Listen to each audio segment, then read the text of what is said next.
Hello बच्चों, स्वागत है आप लोगों का वीएनएम केमिस्ट्री में। बहुत बहुत स्वागत है। कैसे हैं आप लोग? बढ़िया होंगे बच्चों। अब हम लोग बात करेंगे आज प्लास्टर ऑफ पेरिस के ऊपर। शॉर्टकट में इसे पीओपी कहते हैं। मैंने यहाँ पे 11th जेईई मेंस नीट सब कवर कर लिया है, मतलब इससे बाहर तो कुछ आता ही नहीं है बच्चों। इस बात को ध्यान देंगे। इसमें एनसीईआरटी के अलावा अदर रेफरेंस बुक जो है उनको भी मैंने कंसीडर किया है। तो अब बेसिकली क्या करेंगे, प्लास्टर ऑफ पेरिस के ऊपर बात करेंगे। तो बेसिकली प्लास्टर ऑफ पेरिस का फॉर्मूला होता है CaSO4 हाफ H2O या फिर 2CaSO4 H2O लिख सकते हैं। दोनों का मतलब एक ही है।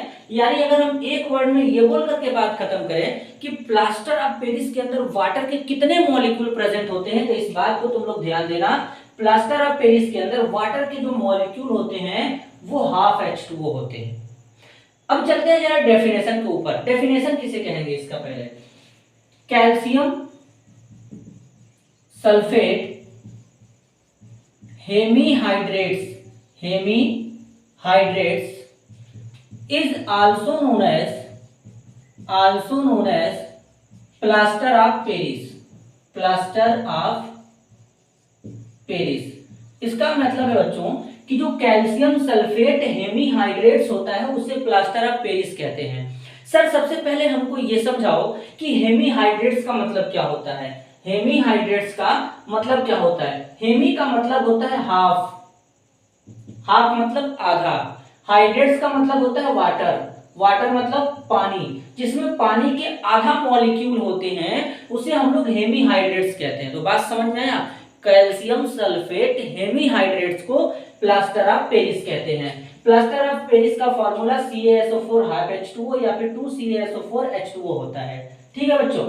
अब इसके मेथड ऑफ प्रिपरेशन पे चलते हैं। बेसिकली जिप्सम लेंगे। जिप्सम का फॉर्मूला होता है CaSO4 2H2O। यहाँ पर 2 मोल लिया गया है, तो मैं तुमको बता दूं कि CaSO4 2H2O जिप्सम का फॉर्मूला होता है। मैंने यहाँ पर क्या किया है कि 2 मोल ले रखा है। बात समझ में आया? इसको 150 से 160 डिग्री सेल्सियस टेम्परेचर या फिर तुम 293 केल्विन का भी टेम्परेचर ले सकते हो। बात तो वही है बच्चों। तो यहाँ पर क्या बनेगा? प्लास्टर ऑफ पेरिस बनेगा। साथ में वाटर के मॉलिक्यूल इस तरीके से बाहर निकल जाएंगे। ठीक है। अब जरा प्रॉपर्टी पे आते हैं। ये क्या होता है? व्हाइट सॉलिड होता है। इसके अलावा वाटर इनसॉल्युबल होता है। तुम कभी भी प्लास्टर ऑफ पेरिस को वाटर में डिसॉल्व करो, नहीं होगा। क्या सुना तुमने? नहीं होगा। बिल्कुल सही। आगे चलते हैं, जरा केमिकल प्रॉपर्टी के ऊपर बात करते हैं। प्लास्टर ऑफ पेरिस ले लिए, 200 डिग्री सेल्सियस टेम्परेचर तक हीट करो। कितना? बस 200 तक हीट करना, इससे ज्यादा तुम हीट मत करना।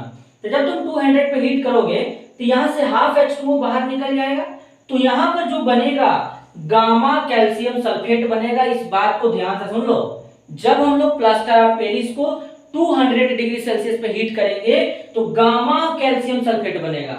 अब जब उसके बाद तुम 600 पे जाओगे तब ये बीटा कैल्शियम सल्फेट में बनेगा। तो मतलब देख रहे हो कैसे कन्वर्ट हो रहा है। पहले हमारा प्लास्टर ऑफ पेरिस 200 पे गामा में जाएगा और 600 पे गामा से बीटा में जाएगा। अब अगर तुम बीटा लेते हो और अगर तुम उसको 1100 डिग्री सेल्सियस टेम्परेचर पे हीट करोगे तो ये कैल्शियम ऑक्साइड और सल्फर ट्राइऑक्साइड में ब्रेक होगा। क्या तुम कभी ये सोच सकते थे, ये उम्मीद लगाए हो तुम कि मतलब कभी भी यार कैल्शियम सल्फेट, मतलब यार बहुत अजीब बात नहीं है कि कैल्शियम सल्फेट कैल्शियम ऑक्साइड और SO3 में, तो बहुत अजीब बात है। इसको जब भी ब्रेक करते हो आयंस के फॉर्म में Ca+2 SO4-2 में ब्रेक हुआ। लेकिन तुम देख रहे हो यहाँ पे क्या हो रहा है। बात समझ में आ रहा है? वाह, इसी को केमिस्ट्री कहते हैं। तो तुम बीटा कैल्शियम सल्फेट को लोगे 1100 डिग्री सेल्सियस पे, तो कैल्शियम ऑक्साइड और सल्फर ट्राइऑक्साइड में ब्रेक होगा। नेक्स्ट बड़ा ही इंपॉर्टेंट बात है, setting of plaster of Paris. Setting का मतलब क्या होता है कि तुम प्लास्टर ऑफ पेरिस में वाटर मिला दो। प्लास्टर ऑफ पेरिस में वाटर मिलाओ। वाटर मिलाने के बाद तुम उसको 5 से 15 मिनट तक छोड़ दो, एज इट इज ऐसे रहने दो। उसके बाद जाओगे तुम उसका जब देखोगे तो वो पूरी तरीके से सेट हो जाएगा, मतलब हार्ड हो जाएगा। कैसा सेट होना? जैसे सीमेंट में तुम वाटर डालोगे, वाटर डाल के छोड़ दोगे तो कुछ टाइम बाद सीमेंट बड़ा ही हार्ड हो जाएगा, सॉलिड हो जाएगा। तो उसे कहते हैं सेटिंग ऑफ सीमेंट। मैं अभी सीमेंट भी पढ़ाने वाला हूं और ये भी मैं पढ़ाऊंगा कि पोर्टलैंड सीमेंट किसे कहते हैं, सीमेंट कैसे बनता है, सब समझेंगे। ठीक है, धीरे धीरे आगे समझते हैं यहाँ पे। तो इसी को अगर प्लास्टर ऑफ पेरिस में अगर वाटर मिला के 5 से 15 मिनट तक एज इट इज छोड़ दोगे तो वह हमारा जिप्सम में कन्वर्ट हो जाएगा, जिसे हम लोग कहते हैं setting of plaster of Paris.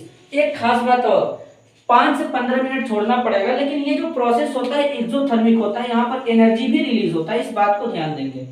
अब इसका यूज क्या होता है? यूज हमारा जो होता है, यूज इसका हम लोग कर सकते हैं मूर्ति बनाने में, स्टैचू।